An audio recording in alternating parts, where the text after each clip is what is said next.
Boa noite, irmãos. Paz seja convosco. Hoje nós vamos tratar de dois assuntos que geram até muita confusão. Muitas vezes as pessoas acham, mas uma disciplina chama Vivência Cristã e a outra chama Vida de Cristo, não é a mesma coisa? Aí a pergunta é ou não é a mesma coisa? Vivência Cristã e Vida de Cristo. O que vocês acham? No que se tange a vida de Cristo, pelo menos que eu estudei, tá trazendo ali um pouco também além da questão da história de Cristo, mas de como Cristo fez, né, qual a importância dele e da relevância dele com relação ao Evangelho. A vivência cristã, no caso, se aplica a nós vivendo, praticando a respeito do cristianismo, o que Cristo nos ensinou. Exatamente. Então é isso aí.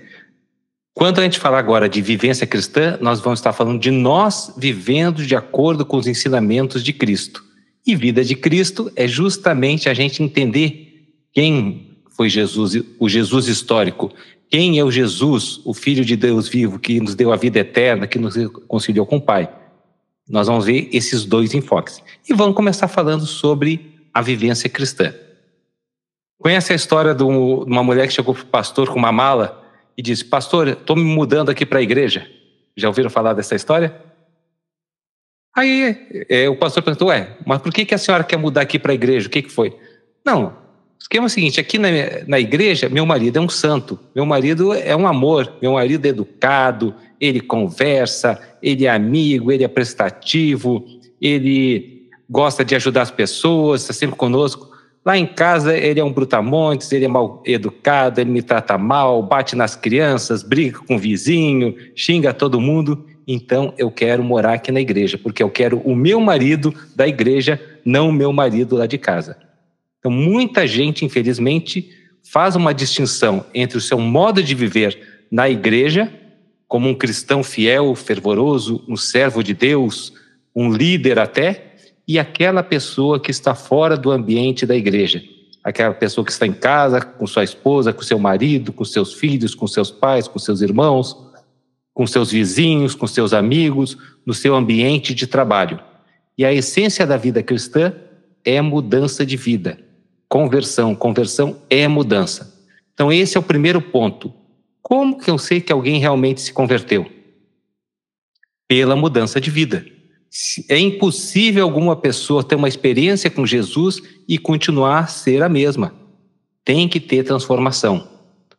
Às vezes acontece um caso, aqui em Brasília, em Goiânia não deve acontecer, é só em Brasília, de uma pessoa depois de um tempo sair da igreja, brigando, xingando todo mundo, né?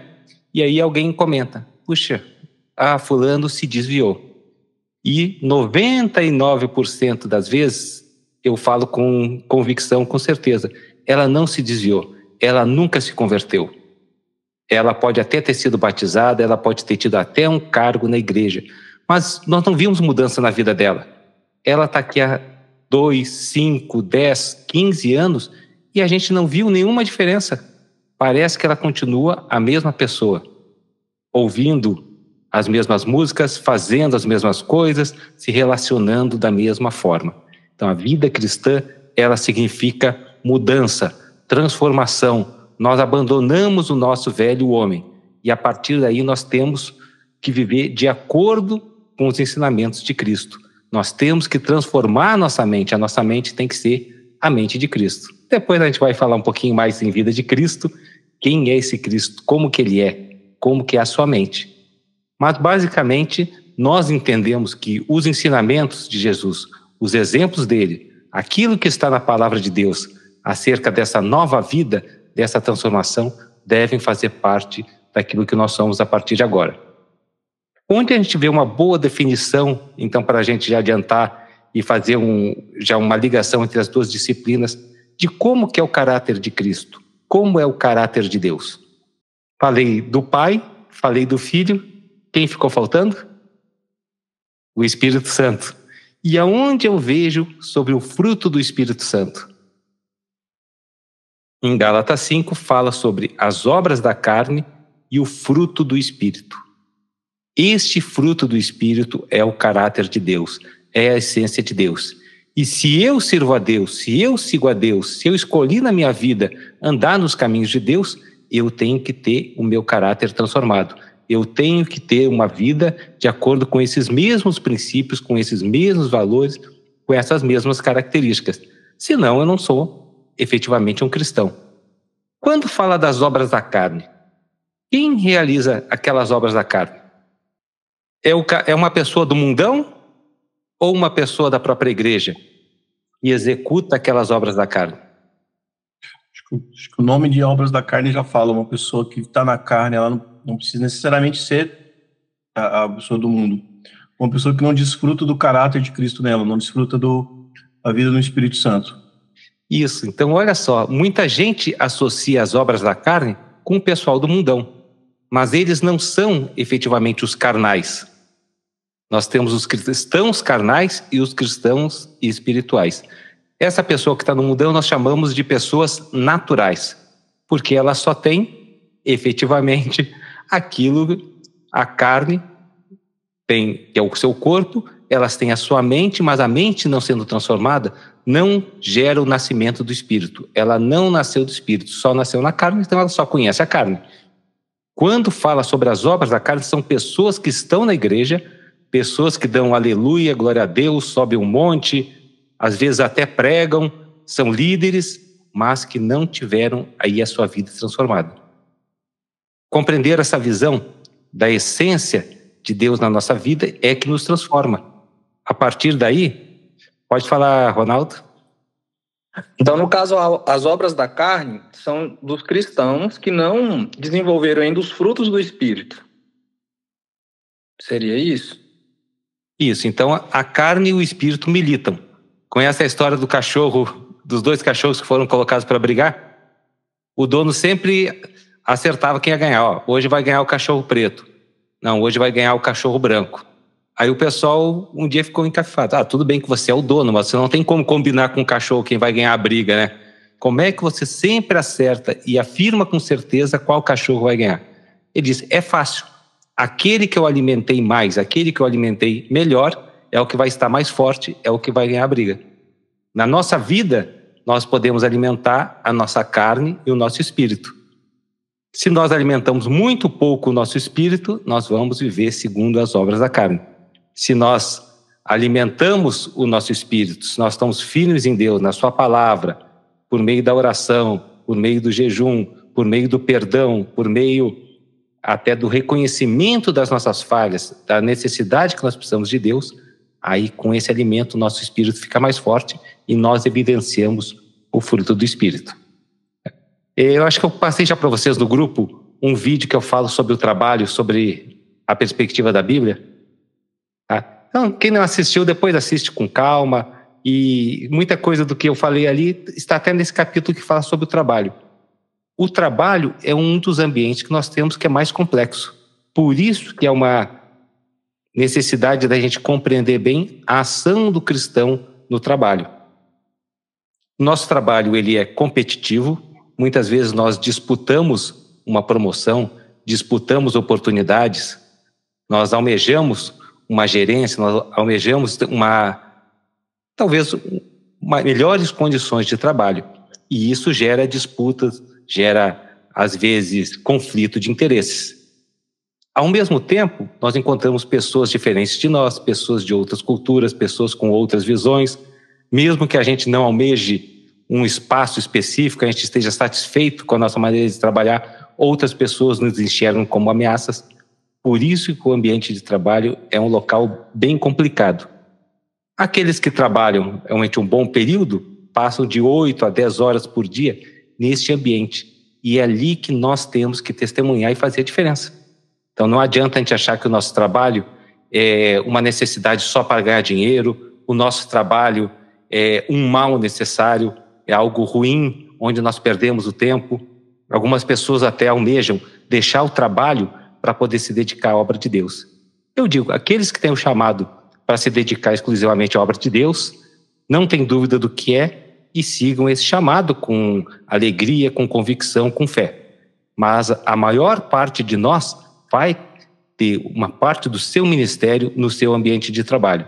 É lá que nós vamos testemunhar nossa fé, é lá que nós vamos evangelizar, é lá que nós vamos encontrar os desafios do dia a dia, é onde nós vamos aconselhar aquelas pessoas, é onde nós vamos ter que, em certos momentos, perdoar aquela pessoa que não mereceria, aquela pessoa que buscou o nosso mal, um momento que nós vamos ter que orar pelos nossos líderes, pelas autoridades, pelo nosso chefe, mesmo ele não merecendo. Então entendam bem que um grande desafio na nossa vida cristã é o ambiente de trabalho. Ah, mas eu trabalho por conta, eu não tenho patrão, eu não tenho empregado, então para mim está bem tranquilo. E na verdade não é bem assim. Mesmo quando nós não temos talvez um patrão direto ou um empregado direto, nós lidamos com clientes, com fornecedores, com outras pessoas, com concorrentes. E isso tudo faz parte também do nosso ambiente de trabalho, do local onde nós vamos ter a oportunidade de testemunhar a nossa fé. O bispo Samuel uma vez contou uma história, então essa foi em Goiânia, não foi em Brasília, né? Que ele foi justamente com o pastor João Antônio visitar uma pessoa que era um pastor auxiliar há muitos anos atrás na igreja em Goiânia, né? E quando chegou nesse ambiente de trabalho, ele perguntou: o pastor fulano trabalha aí? Diz que todo mundo começou a dar risada. Pastor? Aí ficou: fulano, você sabia que Beltrano aqui é pastor e tudo mais? E aquele cara? E era uma pessoa toda enrolada, uma pessoa que não fazia um bom trabalho, uma pessoa que criava confusão com todos, uma pessoa que também bebia, xingava, usava uma linguagem que não é adequada, que ele nunca falaria na igreja. E diz que ele chegou lá todo desse jeito: pois é, pastor, sabe como é que é? Aqui no trabalho a gente tem que ser diferente, a gente tem que marcar nossa posição, a gente tem que agir de uma outra forma, senão o pessoal folga, senão o pessoal abusa. E, na verdade, tudo são desculpas, que você pode ser correto, você pode ser rigoroso, você pode ser severo, sendo justo, sendo educado e agindo de uma forma que você abranja todos os requisitos da vida cristã no seu ambiente. Ou seja, uma coisa não impede a outra. E vale a mesma coisa na escola. Mas seja a gente estudando em cursos gerais ou numa escola regular, nós temos sempre também um contato com pessoas. E nesse ambiente, nós temos provas, nós temos um respeito a professores, um respeito a colegas, uma necessidade desse relacionamento. Também na escola há muitos conflitos de interesse. Esse ambiente escolar também, às vezes, gera uma própria competição. Meu filho conta uma história assim, que ele passou, onde ele estava estudando ciência da computação, e volta e meia tinha o professor que dava umas questões que não tinha como realizar naquele período. Eram assuntos mais técnicos, complexos, com pouco tempo, e muitos dos colegas dele colavam. E ele falou: olha, quem está indo bem nessas provas, quem está conseguindo um desempenho melhor, é porque está colando. Ele falou: eu não vou embarcar nessa furada. Eu prefiro aqui até tirar uma nota mais baixa, ter dificuldade, negociar, estudar mais, mas não vou abrir mão da minha fé. Não vou abrir mão daquilo que eu sei que é certo, que é justo, que é verdadeiro, para seguir o modelo do mundo.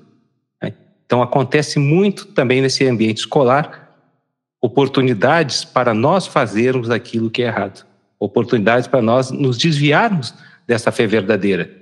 E aí nós temos que fazer as nossas escolhas, as nossas opções. Exatamente, em casa, na família. Vamos supor que a gente se converteu um pouquinho mais tarde. Por exemplo, eu me converti com 15 anos. Estava ali na adolescência, indo para a juventude, né? Nessa fase bem complicada, e eu me converti. E a minha história está mais complexa porque eu entrei no Exército com 15 anos na escola preparatória, onde a gente faz o ensino médio e depois vai para a academia militar, que é o ensino superior. Ou seja, 15 anos, longe de casa, regime de internato, longe da família. E foi onde eu conheci a palavra de Deus, foi onde eu me converti. Eu cheguei para esse período lá em fevereiro e fui para casa em abril, na Semana Santa. Então, mais de 2 meses depois, consegui uma oportunidade. A escola preparatória era em Campinas e eu morava em Porto Alegre. Fui para lá, 19 horas de ônibus. Aí você chega assim e testemunha da sua fé pela primeira vez. E a família, que mesmo não sendo muito firme, nem como católico, nem, ninguém tinha assim, uma fé realmente mais profunda, mas bem ou mal eu ia à missa, cheguei até ser coroinha, e minha mãe, criada numa tradição católica, mesmo ela não frequentando a igreja, não sendo fervorosa, já achou ruim. Não, mas como que você deixou? Você foi batizado lá na igreja católica, você seguiu, fez primeira comunhão e tudo. Como que você vai agora abandonar isso? Mas o que que foi? O que que mudou? O Jesus não é o mesmo? Deus não ama todos nós? Aí você tem que, com calma, explicar a mudança. Que embora eu ouvisse falar de Jesus, soubesse quem era Deus, mas eu nunca tinha sido chamado para ter uma experiência pessoal, para Jesus verdadeiramente habitar em mim, reconhecer os meus pecados, reconhecer as minhas necessidades, para uma nova vida, uma vida espiritual, que é algo que aqueles que frequentaram a igreja católica sabem. Ninguém fala sobre conversão, ninguém fala que você tem que confessar os seus pecados, entregar a vida para Jesus, nascer de novo. Não tem essa visão. É como se fosse uma tradição, uma herança de família.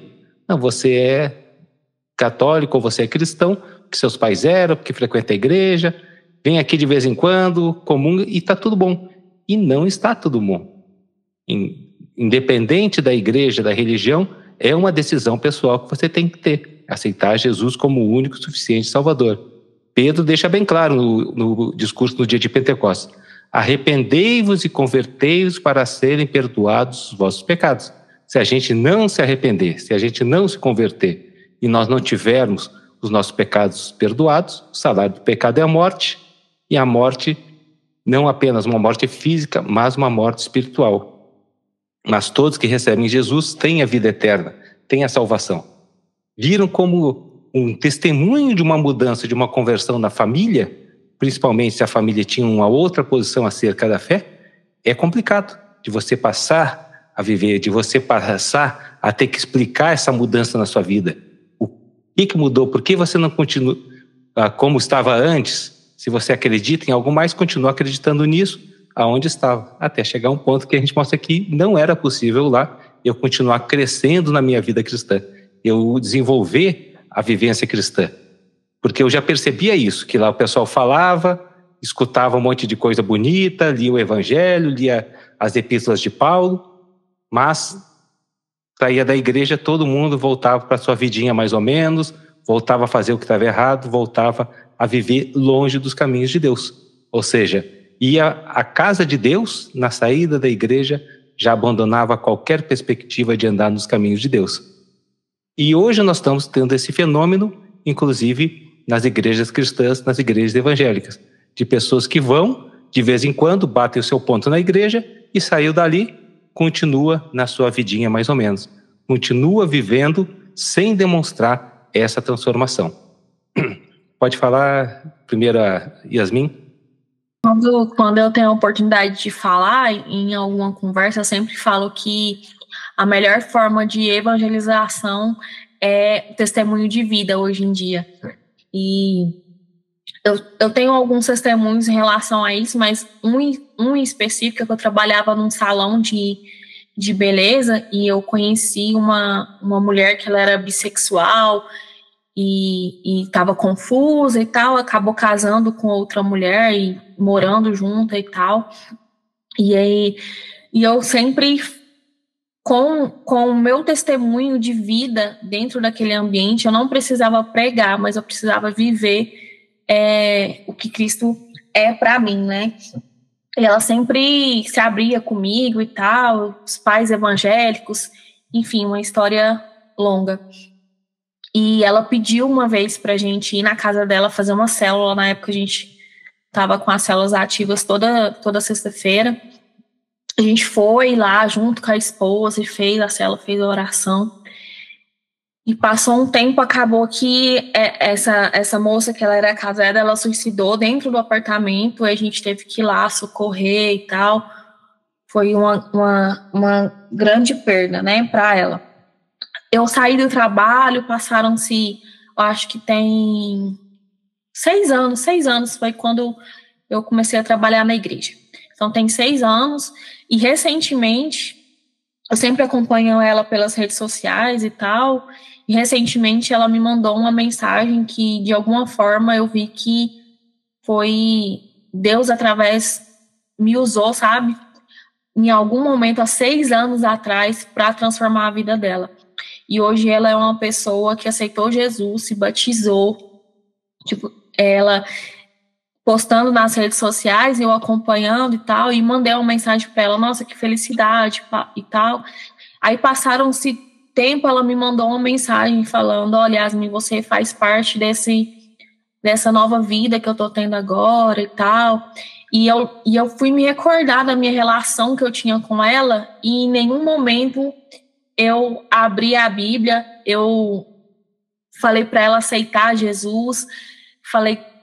Então, assim, eu acredito muito, muito que o maior forma de evangelizar é o testemunho de vida, a vida que a gente tem cristã, né, diante de Deus. E é isso. Amém, é isso mesmo. Nós podemos dizer que hoje, no mundo moderno, depois da televisão, agora com a internet, é raríssimo você ver uma pessoa que não tenha o conhecimento cognitivo de quem é Deus, de quem é Jesus, do que é o Evangelho, de como se tem uma nova vida, o que se ensina nas igrejas. Só que a palavra não vai simplesmente bater no coração dele assim, pá, de uma vez só. E ele, realmente, estou convencido. Não é um convencimento intelectual, fazer uma discussão, quem ganhar aceita o posicionamento do outro. É uma transformação espiritual, o Espírito Santo que convence. E nós demonstramos esse nosso amor, nós demonstramos a nossa fé pelas nossas ações. E justamente, às vezes, a gente tem o caminho contrário. Uma vez nós fomos no hospital, o pastor, à época, que ele teve uma crise renal e foi internado no hospital de base aqui em Brasília. A gente estava ali do lado de fora e tinha uma mulher que estava lá entregando folheto, que estava falando com as pessoas, só que de uma maneira agressiva, de uma maneira assim, rabugenta, mal encarada, já falando que todo mundo ia para o inferno se não aceitasse Jesus, porque a condenação é essa, né? E depois ela entrou, que estava acompanhando alguém, e a filha do pastor que acompanhou, depois voltou e falou, lembra aquela pessoa que estava aqui com folhetos, evangelizando, falando do amor de Deus, que Jesus é bom, maravilhoso, e mandando os outros para o inferno? Pois lá dentro ela mandou as pessoas para um local muito pior. Lá ela só fala palavrão, briga, xinga e tudo mais. Ou seja, o que adiantou aquela palavra bonita? O que adiantou ela falar da palavra de Deus com a boca? A palavra de Deus fala que esse povo me honra com seus lábios, mas o seu coração está longe de mim. O nosso testemunho fala muito mais alto. A mudança na nossa vida, aquelas pessoas que conheceram, que viram, que escutaram a nossa maneira de falar, presenciaram a nossa maneira de agir correta, e isso vai guardar. Eu tenho também muitos amigos que foram se converter, que eu tive contato depois de 15, 20 anos, né?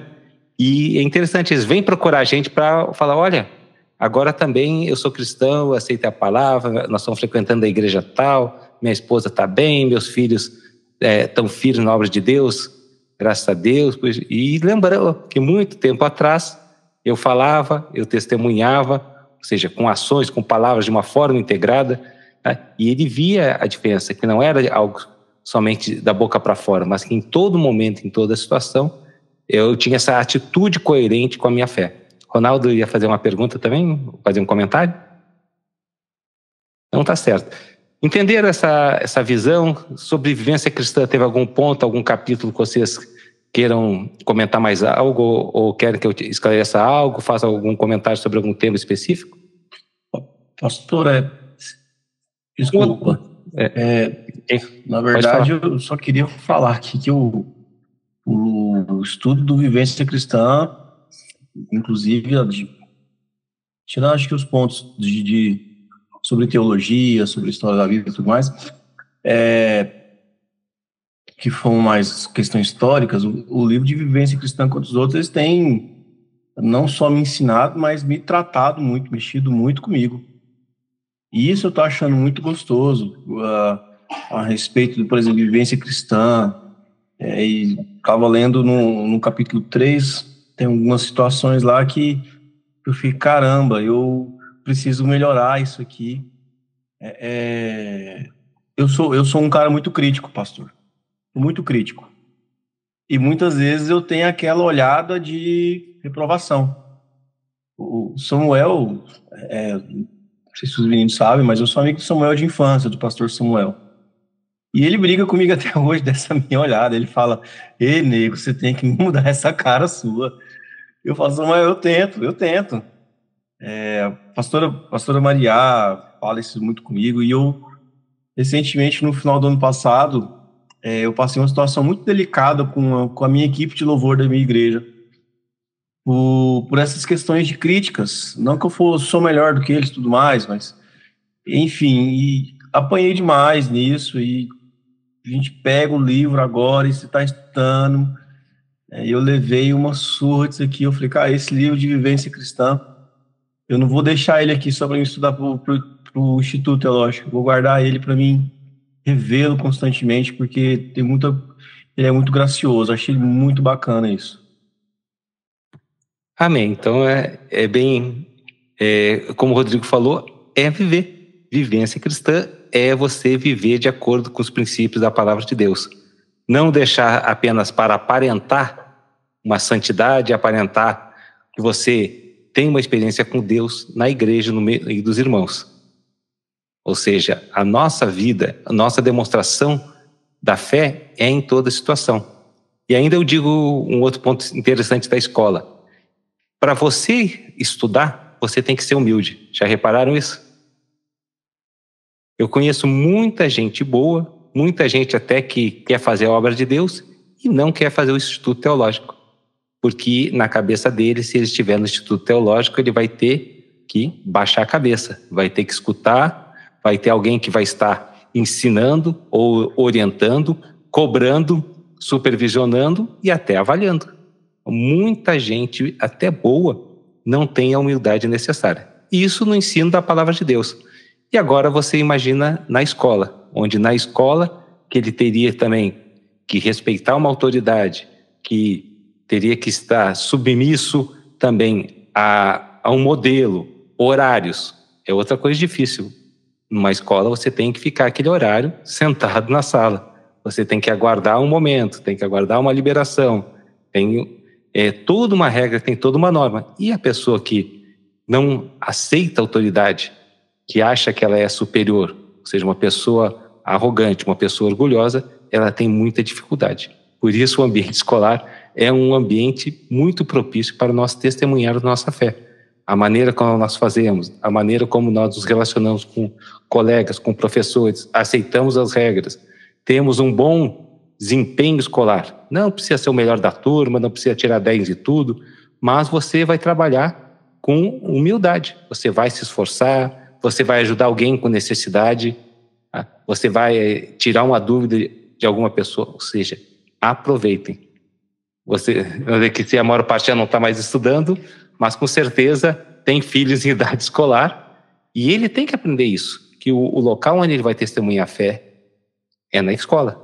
Seja na 4ª série, seja na 8ª, seja no ensino médio, depois na faculdade, em todas essas oportunidades, em todos esses momentos, ele vai ter que fazer a diferença.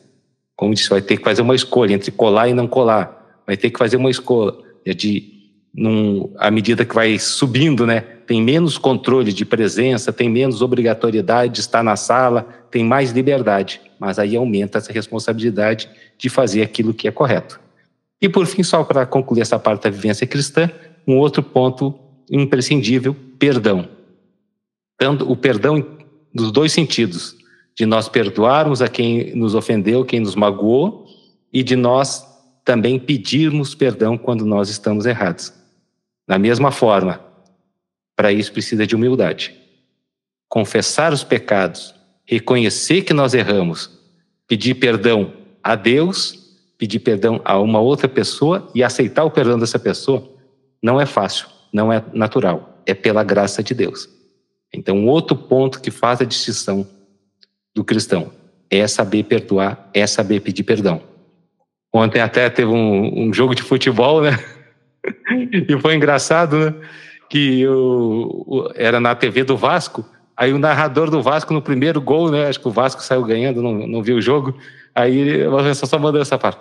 É isso aí, não tem que perdoar, quem perdoa é Deus, a gente não perdoa. E depois tomou outros 6. Então, futebol à parte, mas você vê que muita gente tem essa visão. Quem perdoa é Deus, eu não perdoo. Somente Deus, e tem gente que afirma isso. Somente Deus é capaz de perdoar. Nós podemos até ficar chateados, podemos até nos afastar, não querer amizade com alguém que nos magoou, mas o perdão é um dom de Deus. Realmente, é de Deus, mas é um dom que Ele concedeu a nós. Nós vamos perdoar. O que diz a palavra de Deus? Perdoa as nossas ofensas, assim como nós perdoamos a quem nos tem ofendido. Se nós queremos ser perdoados, temos que perdoar. É um ponto imprescindível da nossa vida cristã. Vamos lá, sobre vida de Cristo. Vamos falar sobre Jesus histórico. Imaginem que Jesus não existiu. O Jesus histórico não existiu. Que foi alguém que escreveu um livro sobre Jesus, tá? E até hoje nós estudamos sobre um personagem de ficção. O que vocês acham disso? Alguém quer comentar? Eu estava assistindo um podcast ontem falando sobre isso, sobre a Bíblia, né? Porque algumas pessoas falam que a Bíblia não passa de um livro de histórias. E aí era um pastor, até aquele, acho que Rodrigo Silva, o nome dele, e ele falando, se é um livro de história, se é um mero livro de história, então por que é tão perseguido? Se não é de verdade, então por que há tanta perseguição contra os cristãos e também contra a própria Bíblia? Até hoje, né? E foi algo que me fez pensar muito também a respeito disso, dessas pessoas que têm essa linha de pensamento, né? Que é ficção.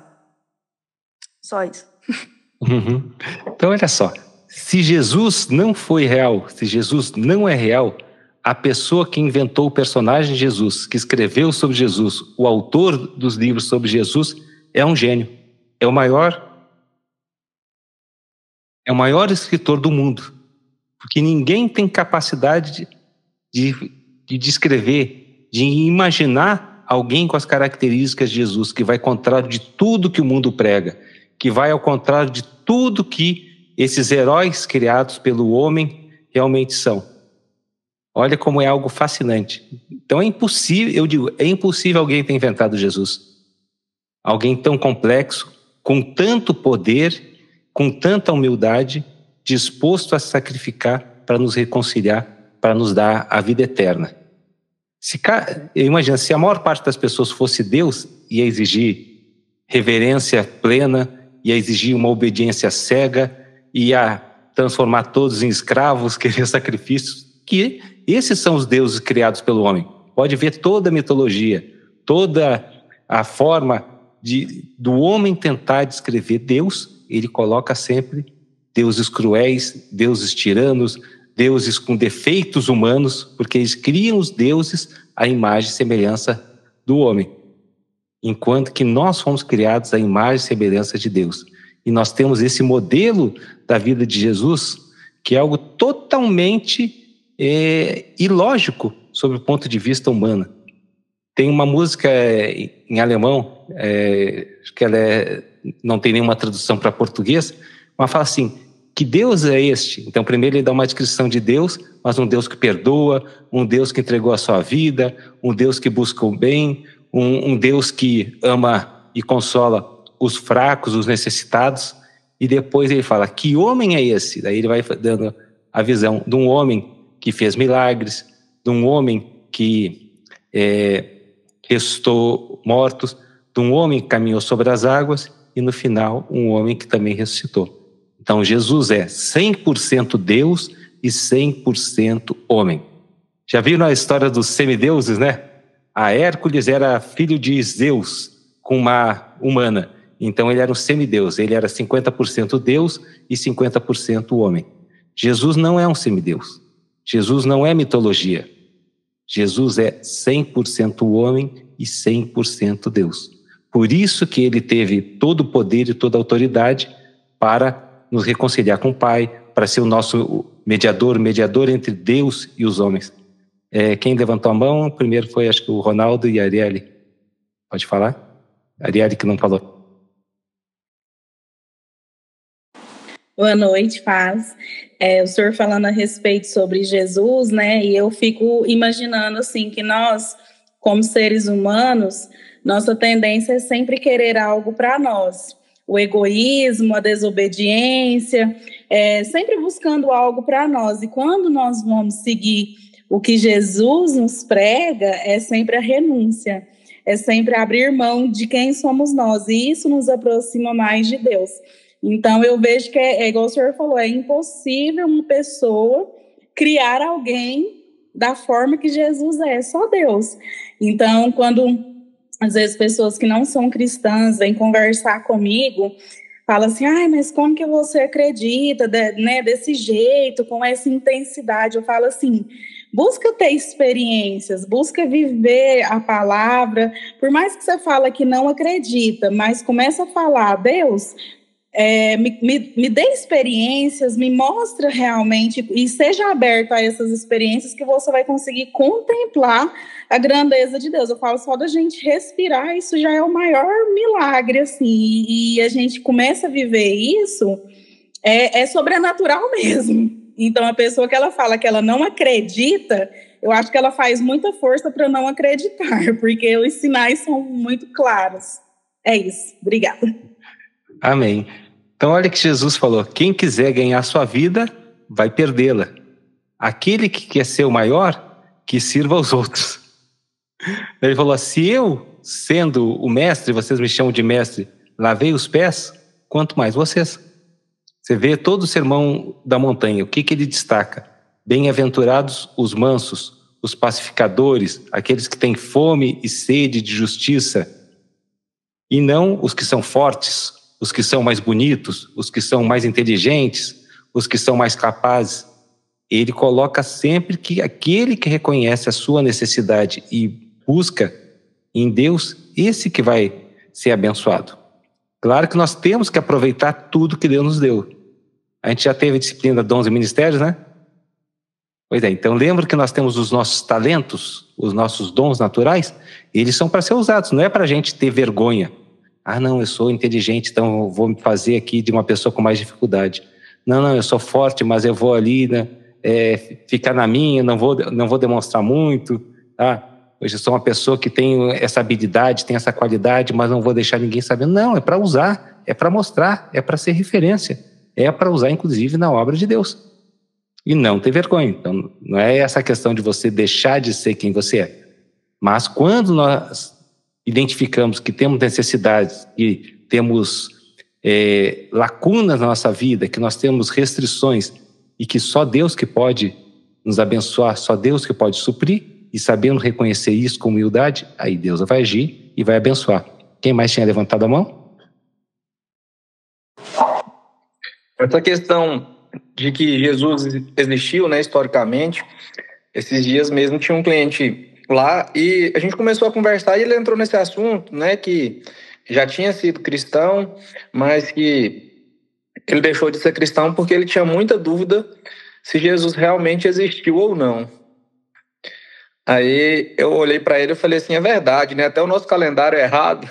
Ele falou, mas como assim? Eu falei, porque o nosso calendário é antes ou depois de Jesus. Então, se ele existiu, com certeza ele existiu. Eu fui conversando com ele e ele ficou assim, com pouca conversa, ele ficou assim, né? Falou, nossa, nunca ninguém me explicou dessa forma, porque esse rapaz aí que a Nayara mencionou, o Rodrigo Silva, ele fala muito sobre essa questão da história, né? E esses dias eu estava vendo também um podcast dele falando sobre as evidências de que Jesus realmente existiu. E as pessoas, às vezes, entram na igreja e ficam muito focadas nas atitudes dos homens. E realmente é muito difícil seguir o padrão assim, exatamente da vivência cristã. Né? E às vezes as pessoas se decepcionam e saem da igreja porque às vezes nós mesmos cristãos não damos exemplo dentro da igreja. Né? Então isso aí eu acho que seria até um assunto da gente debater assim, na igreja mesmo, da gente viver mais de acordo com o que Cristo viveu, para a gente pregar não só fora, mas dentro da igreja também, porque muitas pessoas que vão, né, às vezes até visitantes, não se sentem amados e acabam não permanecendo, né? Quer ver um outro ponto interessante? Tem um ditado que diz: faço o que eu digo, mas não faço o que eu faço. Paulo, ele pega em um certo momento e diz assim, sede imitadores de Cristo, filhos amados. Mas mais à frente, em outra carta, ele diz assim, sede meus imitadores como eu sou de Cristo. Então, muita gente se esconde com isso. Olha, não olhe para o homem, que o homem é falho. Olha para Jesus, que é santo, perfeito. Deus, onipotente, onipresente, onisciente. Com os homens você vai se frustrar e tudo mais. E acaba tirando a responsabilidade dos seus ombros. E Paulo não. Paulo teve coragem disso. Sejam meus imitadores, porque eu sou de Cristo. Então, nós como cristãos temos que ser imitadores de Cristo. Por isso até que eu fiz questão de colocar essas duas disciplinas em conjunto. Elas não são do mesmo módulo. Uma é do módulo 1, a outra é do módulo 2. Mas eu disse, não, tem que colocar. Porque você vai entender quem é o Jesus que você vai imitar, e isso é parte da nossa vida cristã. Nós só vamos viver a nossa vida como cristãos se nós soubermos quem é Cristo, como ele viveu, e a partir daí nós adotarmos esse modelo, esse estilo na nossa vida. Então, o primeiro ponto de Jesus, ele fez tudo o que deveria ser feito. Imagina, Deus, no esplendor da sua glória, poderia ter escolhido todas as formas de vir a esse mundo, de enviar o seu filho a esse mundo. E escolheu a forma mais simples e natural. Nascido de mulher, tendo uma vida simples. Algumas pessoas hoje em dia estão colocando um novo conceito de que Jesus foi rico. Que Jesus, então, ele recebeu a visita dos magos e recebeu ouro, incenso e mirra, que eram objetos caros, que a capa de Jesus ela era muito boa, o pessoal não quis rasgar, que deitou as sortes. Mas tem um ponto que mostra exatamente qual que era o nível social, qual era o nível salarial da família de Jesus. Havia 4 tipos de oferta. Uma oferta era uma oferta de um boi, outra oferta era uma oferta de uma ovelha, outra era de 2 pombinhos e a outra era de algumas medidas de farinha. Ou seja, uma pessoa que tinha mais posses, ela ofertava um boi. Quem tinha um pouquinho menos, uma ovelha, 2 pombinhos, até a medida de farinha. Lembram qual foi a oferta da família de Jesus?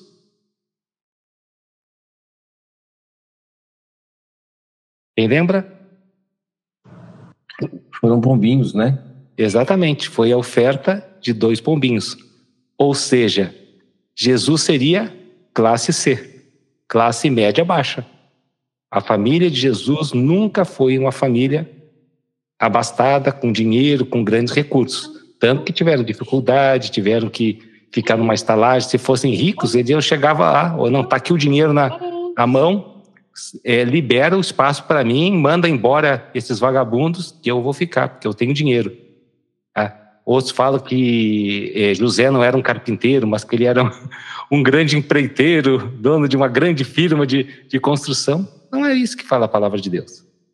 Bom, então olha só como Jesus veio de uma maneira natural, de uma maneira simples, e cresceu, e diz a palavra de Deus que ele crescia em estatura, sabedoria e graça diante de Deus e dos homens. Essa é a oração que eu faço praticamente toda noite, agora que eu tenho uma neta, né? Eu peço para que ela cresça em estatura, sabedoria, graça diante de Deus e dos homens, que é o que importa. E a partir do momento que Jesus ele exerceu o seu ministério, ele falou e deixou bem claro, eu não vim aqui para revogar a lei, eu não vim aqui para ser contrário à lei, mas eu vim para cumpri-la até o último tio, até o último ponto, até a última letra, até o capítulo final. Por isso que ele teve autoridade. Um testamento, ou o Antigo Testamento, a Antiga Aliança, ela era baseada em certos critérios. Tem alguém aqui que estuda direito? Já que tem um pouco de contato, né? Então não vamos aprofundar, mas basicamente vamos entender como se fosse esse pacto, como um contrato. A maneira como Deus se relacionava com o homem para a salvação, para ter essa visão, inclusive de uma vida eterna, de uma cidadania na terra e uma cidadania no céu. Jesus, ele podia simplesmente chegar, não, acabou essa aqui e a partir de agora a nova aliança com Deus vai ser do jeito que eu estou explicando. Não, Jesus cumpriu todos os itens. Jesus fez tudo que estava previsto na lei. Mesmo ele indo contra escribas, fariseus, sacerdotes, mas em nenhum momento ele agiu contrário a qualquer ponto da lei. Ele fez questão de cumpri-la. Quando ele cumpriu toda a lei, ou seja, o contrato foi cumprido na íntegra. Aí Jesus teve o poder, a autoridade para revogá-lo, né? E aí ele estabeleceu a nova aliança, a nova aliança do meu sangue. A antiga aliança era baseada do sangue de animais. Agora você tem uma nova aliança no meu sangue. Você precisa reconhecer que o meu sangue é o que purifica de todos os pecados. Você é reconciliado porque você aceita o sacrifício que eu fiz no seu lugar para você estar no Pai. O salário do pecado é a morte, certo? Todos pecaram, todos vão morrer, todos vão ficar longe de Deus. Mas eu morri por você. E porque Jesus, aí de novo a justiça, né? Como Jesus em si não tinha pecado, Deus teve autoridade para ressuscitá-lo. O que fez Jesus morrer efetivamente? Foi o peso dos nossos pecados. Os nossos pecados sobre ele foi o que efetivamente causaram a sua morte. Porque o salário do pecado é a morte. Se ele não tinha pecado, Jesus, teoricamente, né, não morreria. Mas quando ele recebeu os nossos pecados, aí ele morreu. Não foram os cravos, como diz a música da Lagoinha, que prenderam Jesus na cruz, mas foram os nossos pecados. Mas como ele mesmo não pecou, ele, na revisão da sentença, né, do recurso perante Deus, Deus teve a autoridade para ressuscitar. Não, mas ele é inocente. E com isso tudo, cumprindo todo esse ciclo, que nós temos esse livre acesso ao Pai. Diz a palavra de Deus que quando ele morreu, rasgou-se o véu do santuário, que separava o local santo dos santos dos santos. Eu acho que já estudaram isso, que esse véu não era aquela cortininha de filó, né? Eu tenho uma gata aqui que ela já acabou com todas as cortinas aqui de casa. Mas lá era um tecido gigantesco, não era preso naquela varetinha, naquela argolinha, não. Era uma vara de ouro com argolas gigantescas e alto. Então, um pé direito alto se rasgou de cima a baixo, demonstrando a reconciliação. Ou seja, aquilo que separava as pessoas da presença de Deus, que era representada pelo local santo dos santos, pela arca da aliança, e isso tudo se rompeu, se rasgou com Jesus. Esse papel redentor de Jesus que não pode ser deixado para lá. Sempre que alguém quer colocar somente Jesus como um filósofo, Jesus como um poeta, Jesus como um mestre, Jesus como uma pessoa sábia, ele está deixando de lado a parte principal, que é a redenção que veio por ele, tá? Então, a questão toda da vida de Cristo, da espiritualidade, é você compreender este papel de Jesus. O que ele fez por nós? Então, olha só, tem um outro ponto que eu acho importante, que Jesus, com todo o seu poder, toda a sua autoridade, ele poderia, aí sim, já como adulto, reivindicar esse poder. Quando ele ficou os 40 dias no deserto sem se alimentar, ele foi tentado pelo diabo, e o diabo falou, olha, se tu és o filho de Deus, transforma essas pedras em pão. Se tu és o filho de Deus, se jogue aqui do monte, porque os anjos vão vir, vão te acolher, não vão deixar você morrer. Não, vem aqui, vou te dar tudo isso se você prostrado me adorar. Jesus, ele tinha todas as condições de exercer o seu poder, a sua glória, manifestar a sua glória aqui na terra, ocupar um lugar que lhe seria direito por tudo que ele é. Mas ele escolheu ser obediente, ele escolheu ser um servo, humilde, sofredor. Diz a palavra de Deus, tenhais sobre vós o mesmo sentimento que houve em Cristo Jesus, o qual, sendo Deus, ele não quis receber essa glória, mas daí que ele se humilhou e foi fiel até a morte, e morte de cruz. Ou seja, o ministério de Jesus foi um ministério de humildade, foi um ministério de obediência, foi um ministério onde ele abriu mão de toda a sua glória para poder dar o exemplo. Se Jesus ele manifestasse o seu poder no dia a dia, qual seria o mérito? Viver uma vida de privilégios? Tá? Imagina assim, uma pessoa que tem muito dinheiro e no dia a dia ele anda ali com as pessoas mais simples, mais humildes. Então ele come um pão com mortadela num boteco, ele come aquela marmita ali, arroz, ovo e couve no almoço no outro local, tá? Ele pega o ônibus, vai de pé, aquela coisinha assim, vai fazendo com o pessoal. Aí quando termina o dia, o pessoal está indo para sua casa na periferia, pegando 2 ônibus, 4 horas lá, ele vai lá, pega seu carrão, tá? E vai para a sua mansão, e lá ele vai comer, lá vai desfrutar de todas as benesses. Então, ou seja, o que adiantou ele querer andar com pessoas e sendo totalmente diferente?